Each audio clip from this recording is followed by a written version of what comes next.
Be able to move him around, and he had some positive snaps for us at running back last year, and so I think he enjoys doing that.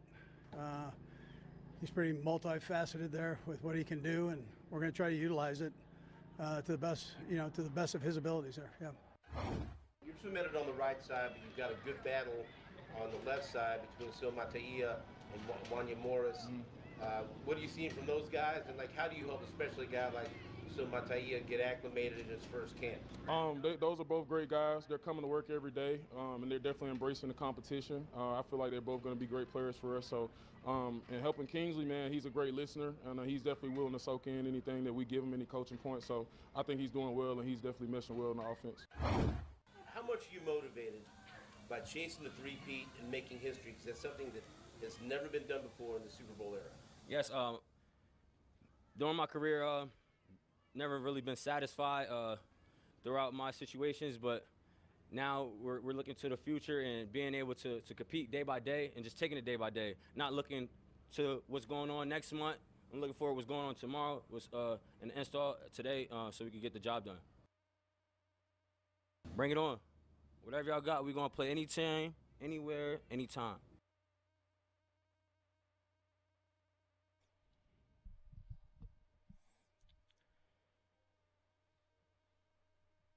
Good morning, Kansas City. This is New Day with SSJ on Sports Radio 810 WHB. It's Wednesday, July 24th, 2024.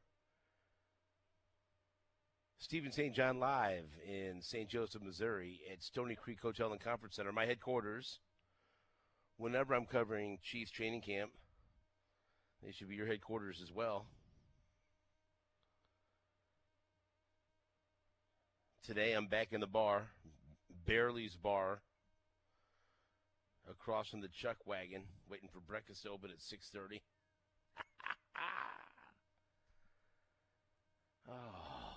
I'm gonna have. I had my friend Mark and Gary Pinkel stop by the broadcast live yesterday. Today, we're going to talk to Pete Sweeney from Arrowhead Pride. He's going to stop by here, and then also Matt Derrick from Chiefs Digest.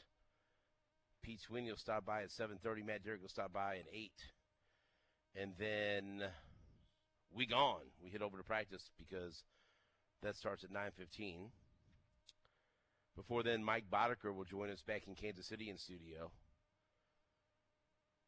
So that'll be fun. Talk some baseball with Mike. And also on the show today, we're going to talk to Scott Sharp about the Kansas City Royals. Scott Sharp, always good to talk to. And we have Nate Bukaty back in studio as well. Good morning. How about that? Yeah. You there? I'm here. I can't hear him, Jake. What's going on? Is he there? Hey, No. Steven. Nate didn't Hello. show up this morning. Hello. Yeah. Is this thing on? Yeah, I forgot to tell you, Nate's not here today. Wow. Dave's Thanks not for the here, man. thanks for the heads up. You're joking, right?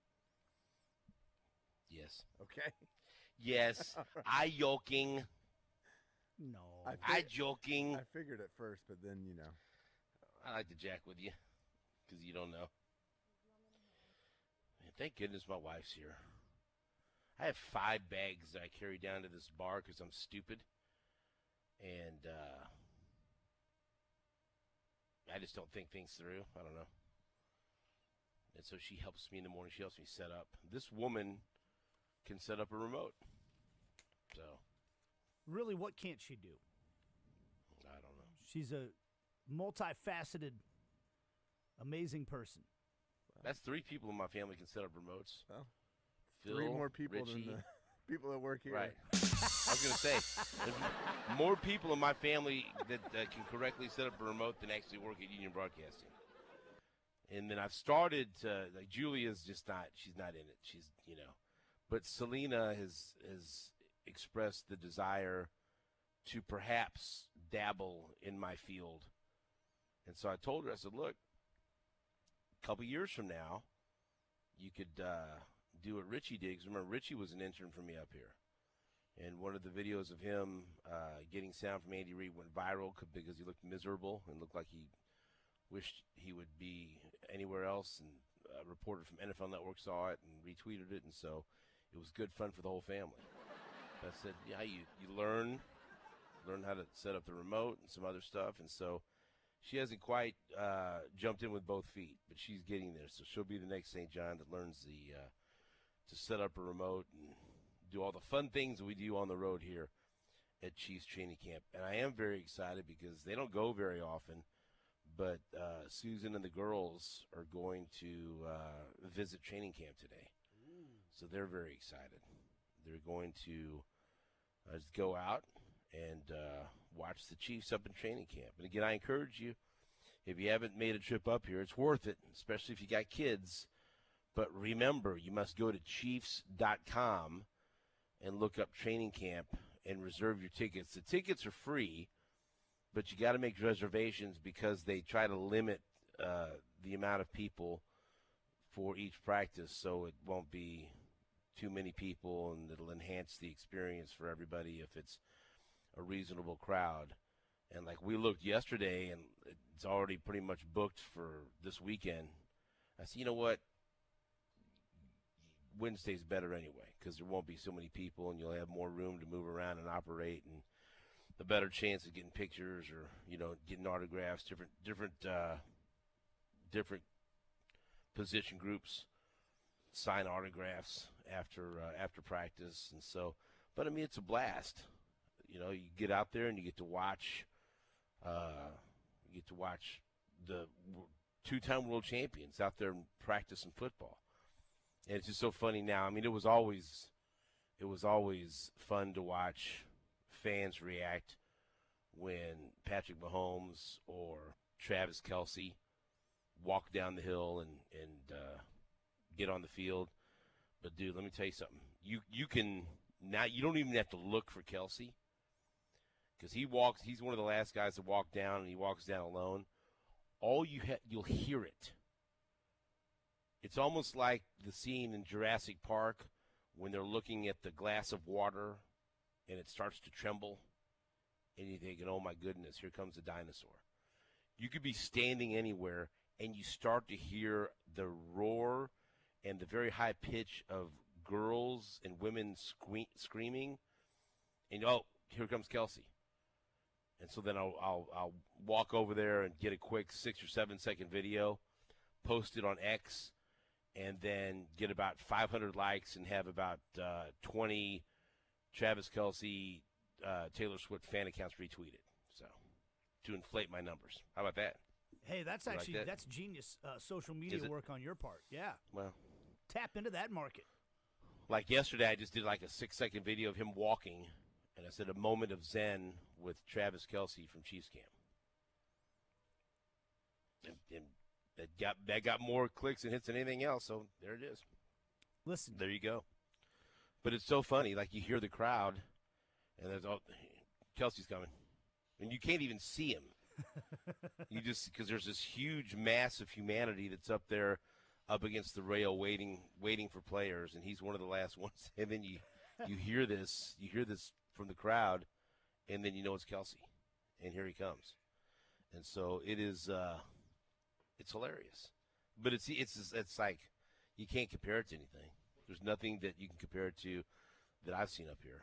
So be prepared for that if you come up to training camp. The roar of the crowd when Travis Kelce and his mustache walked down the hill and hit the field.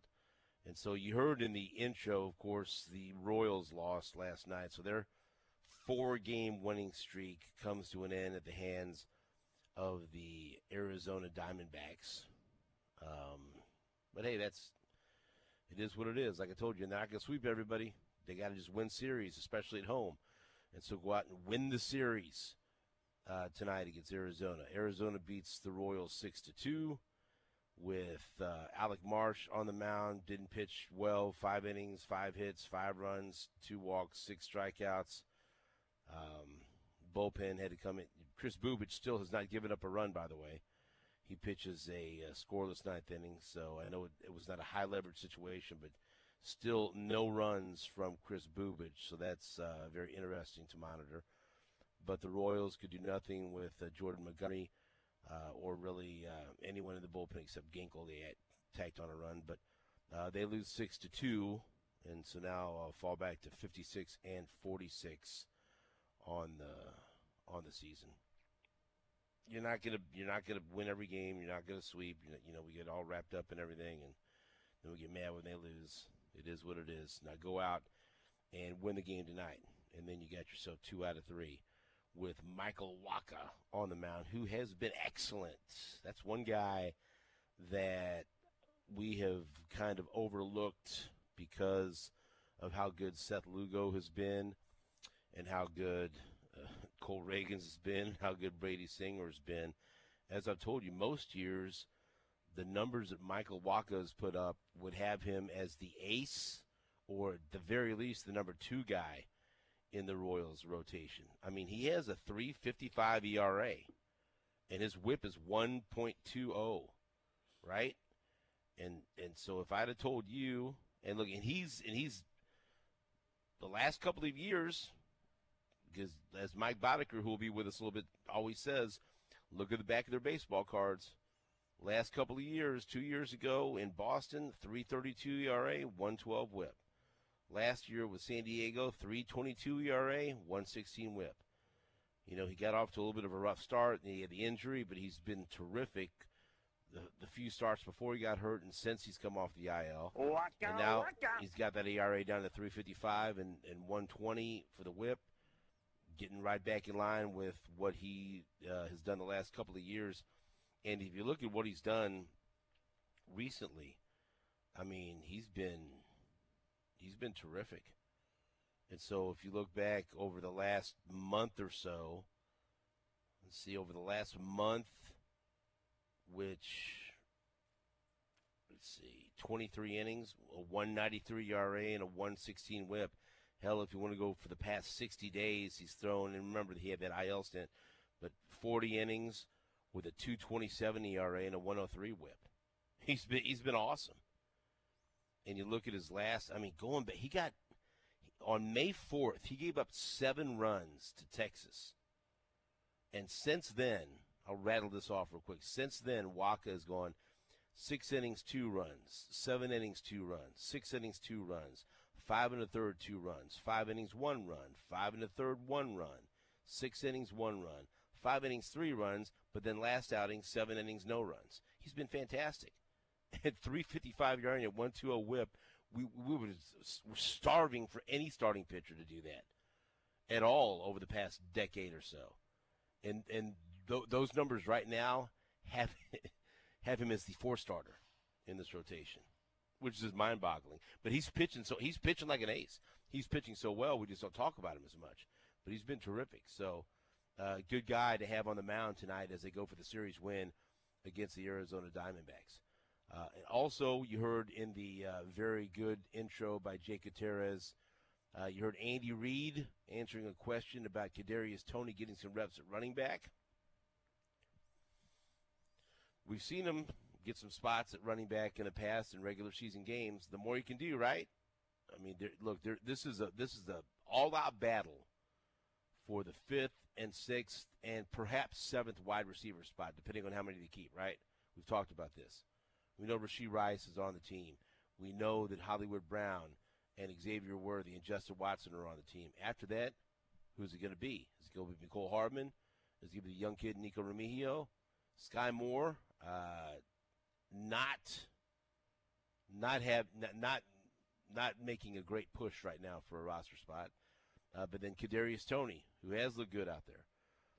They like Kadarius Toney. Their feelings towards Kadarius Toney don't reflect the fans' feelings. That's just how it is.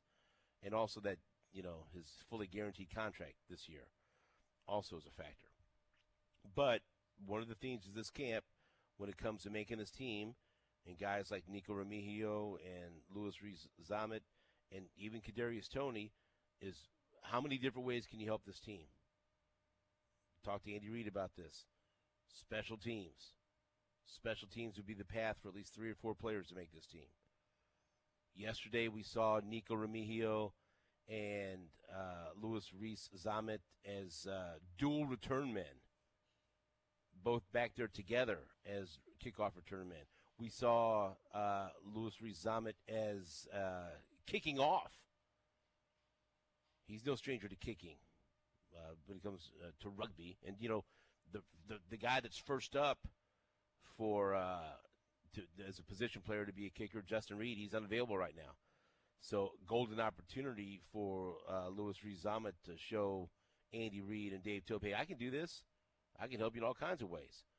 I can be one of your return guys. If you want to do something special, I can kick off. I can do all kinds of stuff. I can be your Inspector Gadget. Let's go. And Kadarius Toney, you heard Andy Reid talk about it. He's had some productive plays from at running back. Line up at running back, try that. Be a return man. Try to do something at wide receiver. Try to do as many things as possible to secure a roster spot. Because that's what this is going to be all about. Those last couple of wide receiver spots, what can you do? What else can you do besides help us at wide receiver?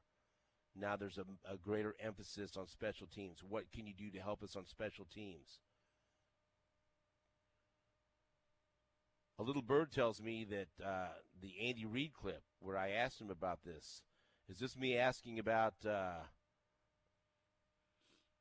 asked about Remigio and Louis Rees-Zammit lining up as a dual return men and their path to making the team. Let's hear what Andy Reid had to say. We saw Rees-Zammit and Remigio back returning kicks, and Rees-Zammit is actually kicking. Their path to make the team is a lot has to do with special teams. So what have you seen from those two guys in their effort to make this team? Yeah, so we always tell the guys that there are 3 or 4 guys that make it because of their special teams play.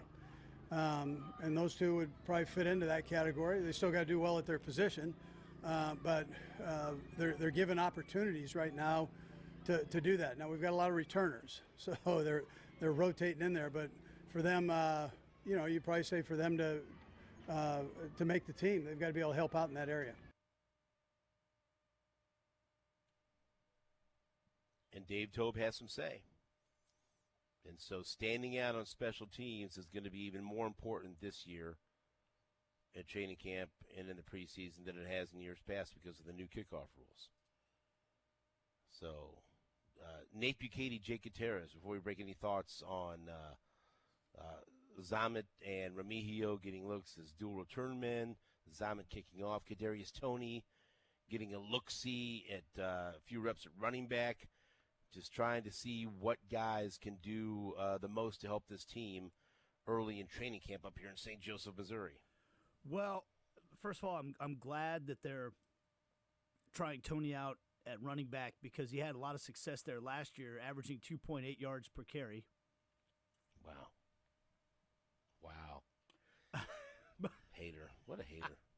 He did break off a 14-yarder one time out of his 11 attempts. Sarcasm. The following is a smart-ass kind of tone. I'm actually very intrigued by Rees-Zammit and Remigio because we haven't seen them. So are you getting a glimpse yet? Like, do you feel like you're getting to see much about – because obviously Rees-Zammit hasn't really played any football in his life until this past year.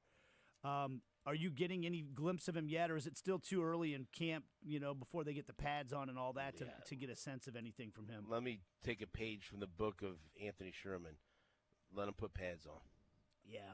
Then let's go for a while. It's just all this is blanks and giggles right now. Right. But you do look and say, okay, how are they using him? Right. Where is he getting looks? And look, this is the decision when it comes down and look, we're this is not the biggest question marks on the team, right? The number one position battle, the number one question is who's going to be the left tackle. There's no more, question that's bigger in training camp that hasn't been answered than left tackle, right?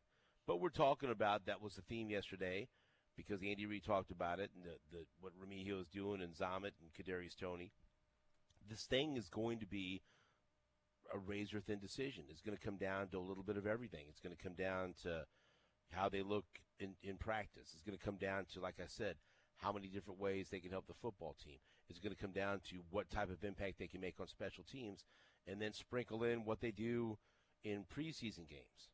And then that's how you're going to decide, because right now, I think most people are guessing that too. I would say if it's going to be 6 wide receivers, I'm going McCole Hardman and Nico Remigio. And then Sky Moore is on the outside looking in. But then I think if they go 7, then it's Kadarius Toney. And so Sky Moore still doesn't factor in. But then somebody could get hurt, or Remigio could fall back. But that's where it is right now. But it's a fluid situation. But every practice is important for those guys. There's some position battles. There's some positions that are set. There's some, most of the roster is set.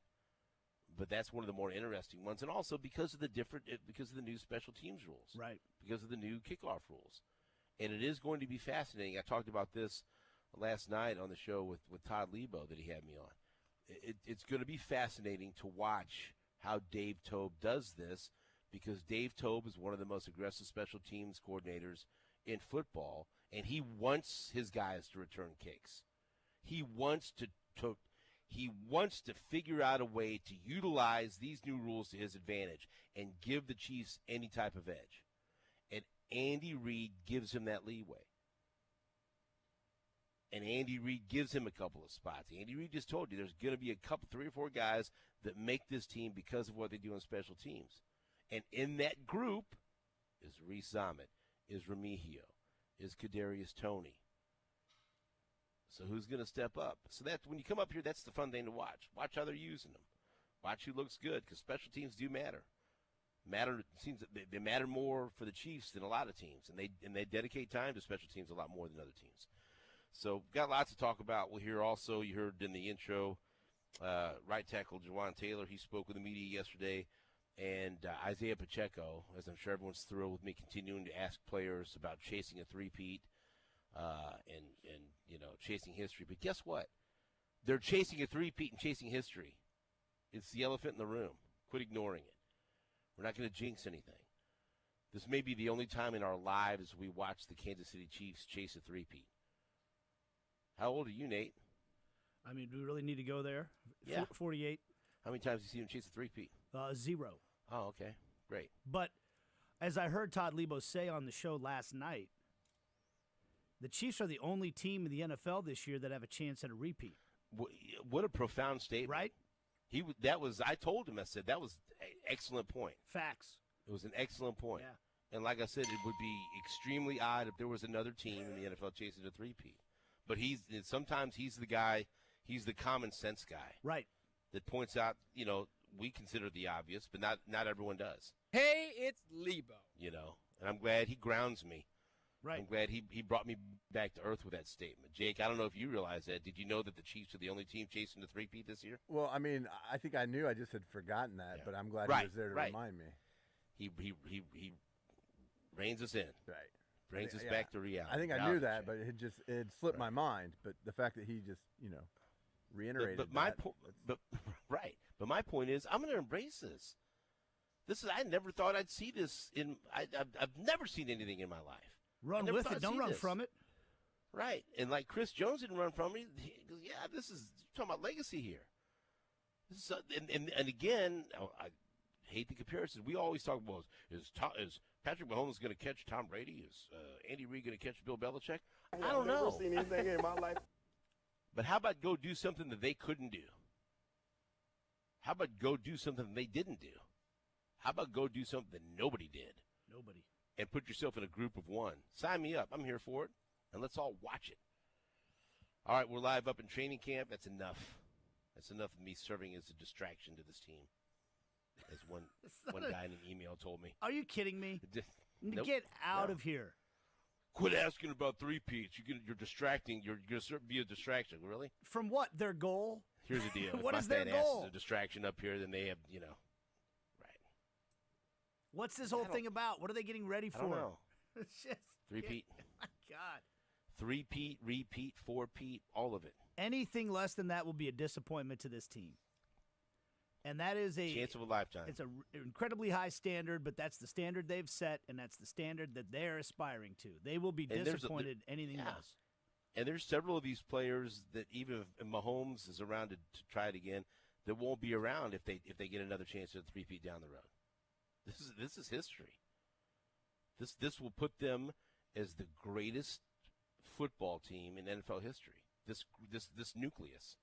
Well, not to go all Nobody Todd else has Lebo done on this. you, though, but if they don't do it this time, it's going to take at least 2 more years for them to get Right. that opportunity again.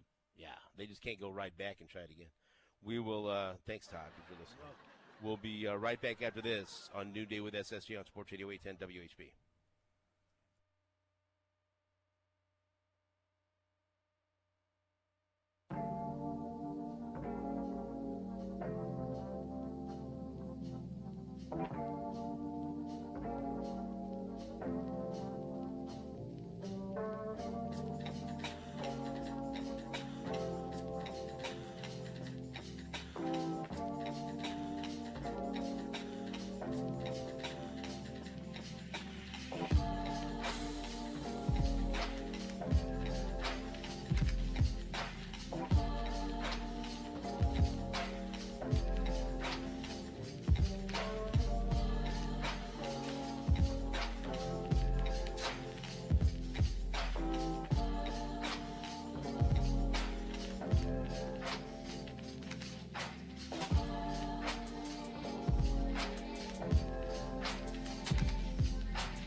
Welcome back to New Day with SSJ. A little wrinkle in the menu over at the Check Wagon, French toast sticks today. So, Ooh.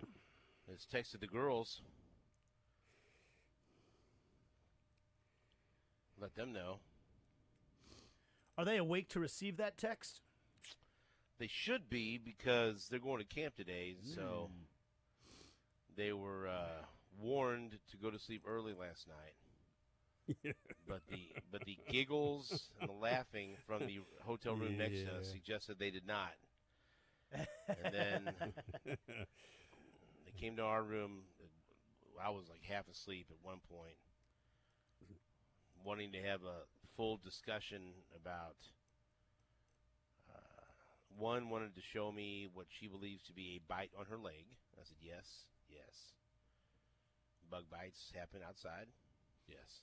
Confirmed. Especially this time of year. And then the other wanted to talk about she's an ambassador at St. Pius this year, and so she went through training and telling me about just some of her duties. I go, this would have been a fun conversation 6 hours ago, as opposed to 11:30 at night. Just be happy they're talking to you. Oh, I know. No, because they won't during the day. Right. There you go. 100%. That's right. Got Not to until pick I'm and choose your sleepy. battles, Steve. No, I listen. I listen. Attaboy. But they weren't interested in going to bed. All right, Mike Boddicker joins us in studio. What's up, Mike? How are you? Wonderful. Well, except for the Royals lost last night. That was not a fun game to watch. But you know what, though? Since we've last talked, they're hotter than a firecracker. How hot is Bobby Witt? Been great. So that's okay. So tell me, we had some fun yesterday because he had 4 consecutive games with at least 3 hits. Yes. Right. Mm-hmm. And there was the first Royal to do that since Johnny Damon. The only other Royal that's done that is George Brett. He did it in 1976 when he had 6 straight games of 3 hits. That's more. not right. 6 straight. And you see how, we thought Bobby Wood Jr. had a chance at it, and then he just had an off night, which wasn't. He still really had a double and an RBI. Right. I mean, right, but just not. It wasn't 3 hits. Yeah. But that just shows how magnificent George Brett's accomplishment was in 1976. But can you? I'm not interested in shying away from how great this kid is. Like when you watch him, I saw somebody, was it on MLB Network or ESPN? I can't remember, making the case for him to be MVP, and they put up his stats. Check my work, Nate or Jake. I believe it was the 1991 Cal Ripken Jr. season where he won MVP, and the numbers, besides stolen bases, obviously, but the numbers, the pace that Bobby Witt Jr. was on and what Cal Ripken Jr. put up was very similar. And they were making a case that he has, a similar impact, great defensively, but look at the numbers, and he's having a season that somewhat mirrored the 1991 MVP season of Cal Ripken Jr. You played with Cal Ripken Jr. Mm-hmm. You played with George Brett.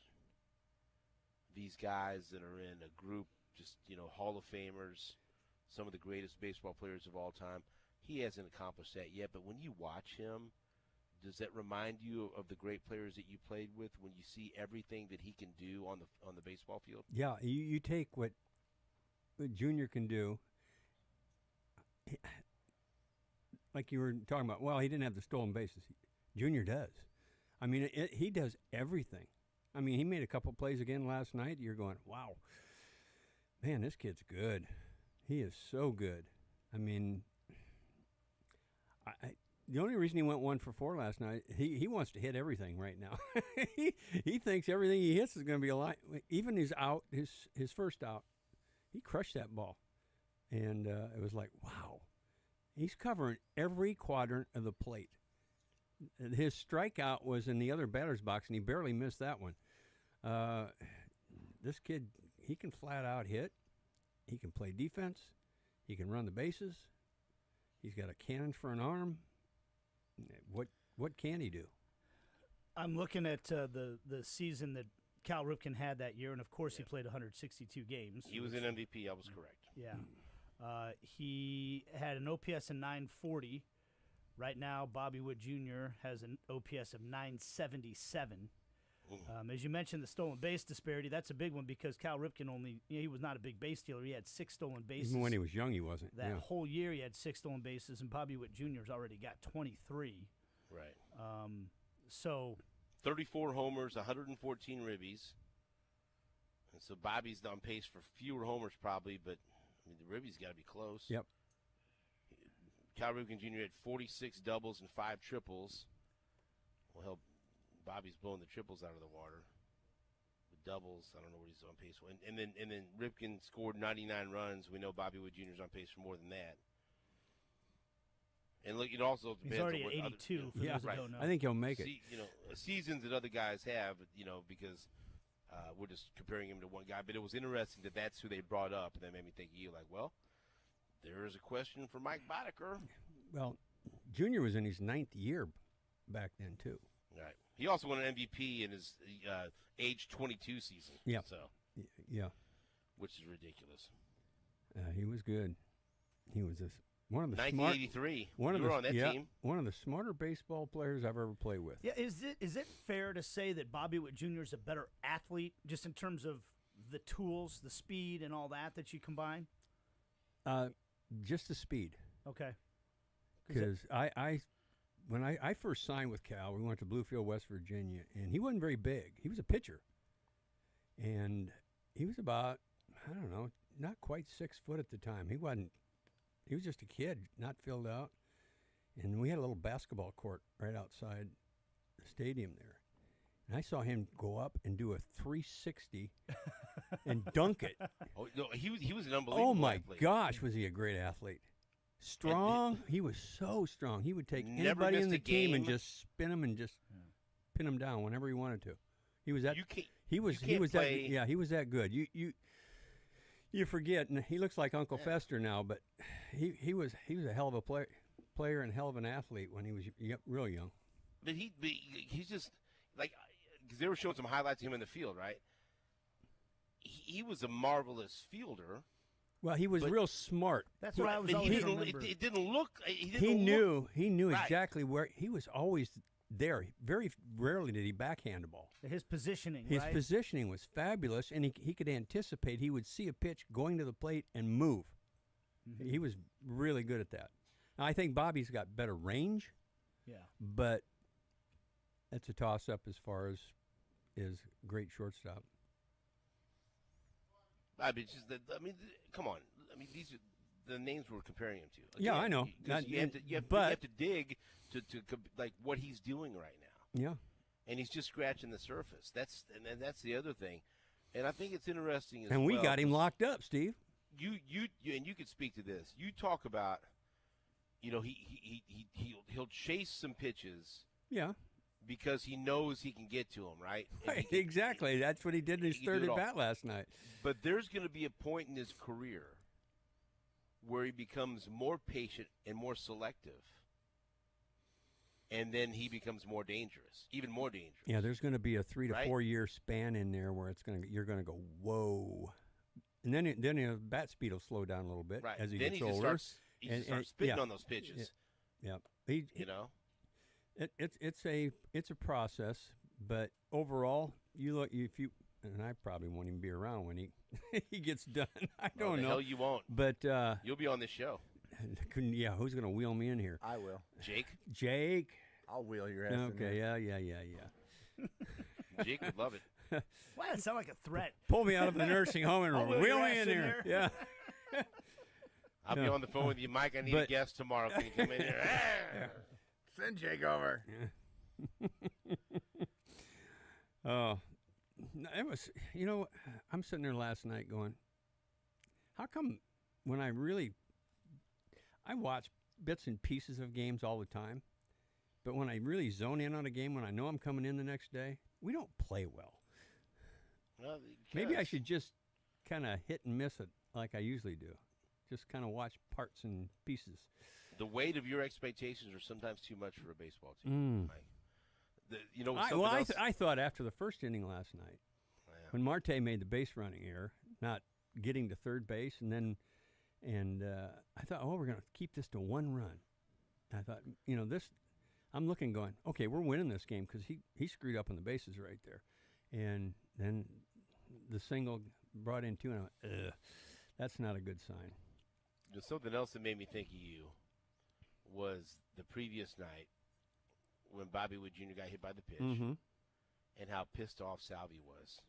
And how then Salvi appeared like he wanted to take on the entire Arizona Diamondbacks organization. And I'm sitting there watching, I'm thinking, Salvi's big, but they got some big boys over there. I don't know. You better. But MacArthur I'm have thinking, to jump in. I'm thinking, Mike's got to love this. Yeah, I do. Mike's got to love this because, and not that there was any question, right? But he's the captain. Mm-hmm. You've got. Oh God, here we go. I don't care. I'll make the comparison. Like if somebody takes a cheap shot at Mahomes, right, or does something to Mahomes, somebody better light them up. Kelsey is on their ass. Yeah, you have to hold Kelsey back, and whoever, Creed Humphrey, whatever, you got people on your ass quick, right? Bobby Witt Jr. It's different sport, but you did something to him, and who was on him? Salvi, and Salvi was pissed in the on dead circle. And then Salvi, when they came out there, and the manager's out there on the bench, Salvi's in their face, and he takes off his mask. You ain't it just he's the enforcer, and that again, I was so glad we didn't trade him last year. But I mean, what? And Salvi's the guy who called for that retaliation. I guarantee you that. Oh yeah. No, you better, because guess what? If Schreiber doesn't, who do you think he has to see in the clubhouse? Hopefully, he didn't even have to. Right, but if he didn't, who do you think he'd have to see? Salvi. Right. Right? Yeah, that's old school stuff. What's the value of that in a clubhouse, what Salvi did? Let your teammates know I got your back. This stuff isn't going to happen to our guys. And, I've been in that situation before where somebody either got spiked sliding into second base or got hit by a pitch, and nobody had to tell me what was going to happen after that. But if you look down the bench, every veteran player is staring at you like, what are you going to do? Yeah. It's like, I know what I'm going to do. They know. And if you didn't, the clubhouse is not a good place to be afterwards. I've seen that before with kids. Yeah. Well, he didn't do anything to me. I didn't get. I'm going. Oh, that's a bad move, kid. Yeah.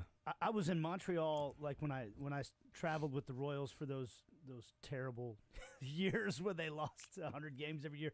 But it was Mike Sweeney was the captain of the team and the star hitter on the team, and he had a really good day at the plate, had a couple hits, and he got drilled in the back on like the first pitch, and you could tell by his reaction he was mad. And, he went down to first base, and then nothing happened. Nobody did anything. And I remember going down and that's why they were a bad team. Yeah. I went down to the clubhouse afterwards, and there was just a tension in the clubhouse after the game was over.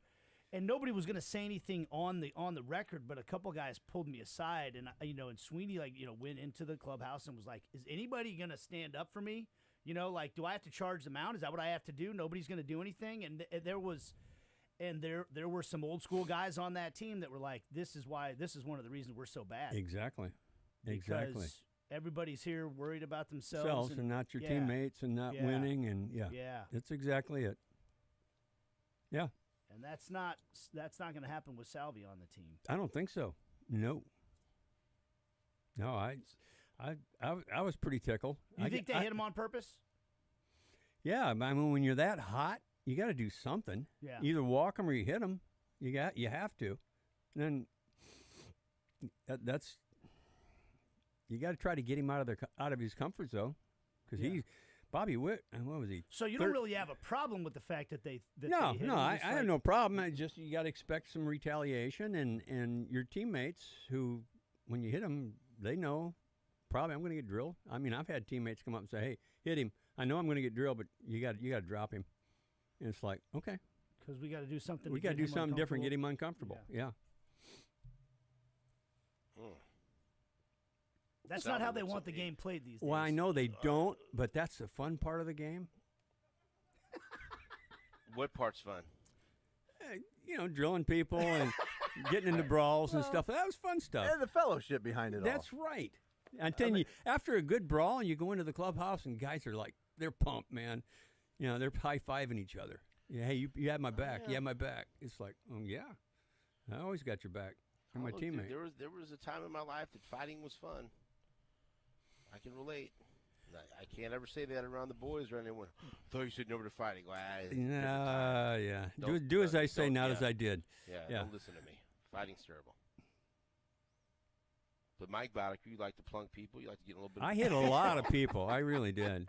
I think Who did you take greatest satisfaction in hitting? Willie Wilson. Damn. He deserved it. Why? Because he was yapping from the top of the step of the dugout. Oh, really? What was he saying? He thought I was trying to hit him on purpose. I hit him twice with 2 slow curveballs, probably about 68 miles an hour. And that wasn't on purpose. That wasn't intentional. You think? If I'm going to hit somebody, I'm not I going don't know, man. I'm not going to hit him with a slow curveball. He's going to hit him with a slow fastball. Yeah, slow fastball. So then you hit him a couple times, and then he's on the top step yelling at you. What's he saying?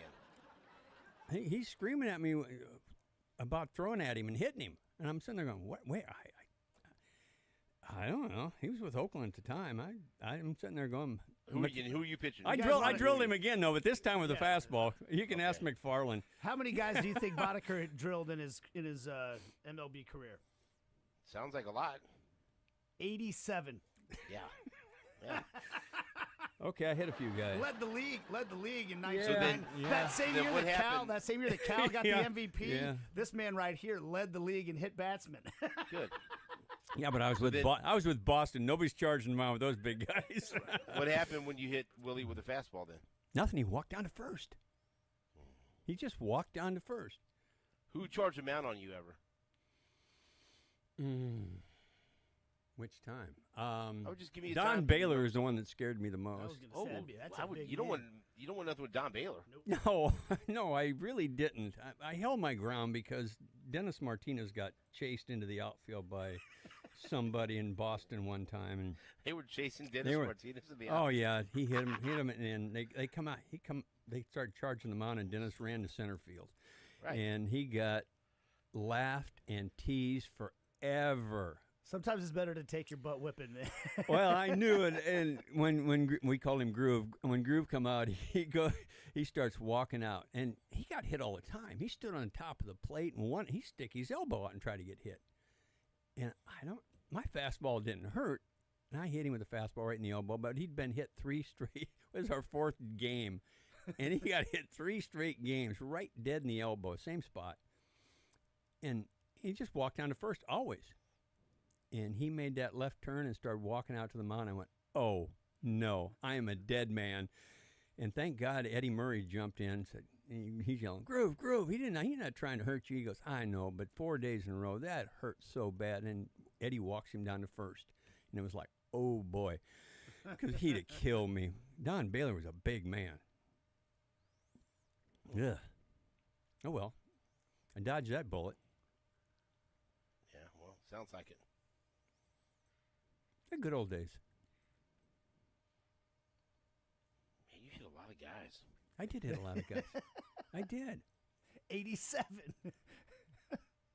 I'm trying to think of the guy who I hit with a fastball. It was up underneath his arm, and he just dropped his arm, caught the ball, grabbed it, and threw it back to me and walked down to first. Now, between his elbow and his rib cage. And that's embarrassing. That's really embarrassing.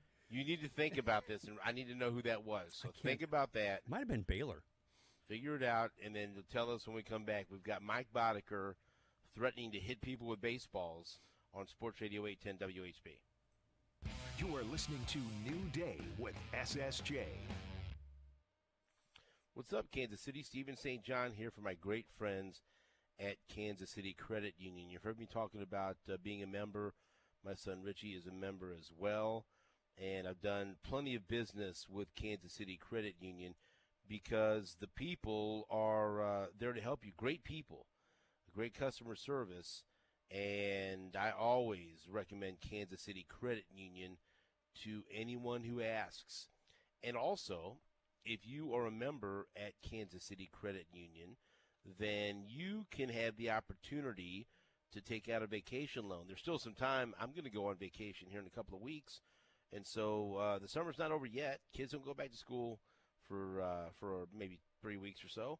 So if you're a member of Kansas City Credit Union, take advantage of the opportunity to take a vacation loan out. Easy and convenient to use for all your travel purchases and expenses. You could use your loan funds even for a fantastic staycation. Kansas City Credit Union offers competitive interest rates as well as flexible loan terms, quick approvals, and lower loan minimums than banks. And they're looking to save you money, not get rich off your interest payments. They're more willing to work with their members even if your credit score isn't ideal. And if you get a vacation loan from Kansas City Credit Union, you'll be entered to win one of 5 Kansas City Edition Monopoly games, and that's cool. Remember, if you work, worship, or reside in Jackson, Cass, or Clay County, Missouri, you are eligible for membership. Visit kansascitycreditunion.com/810sports for more information. That's kansascitycreditunion.com/810sports, and please tell them SSJ sent you.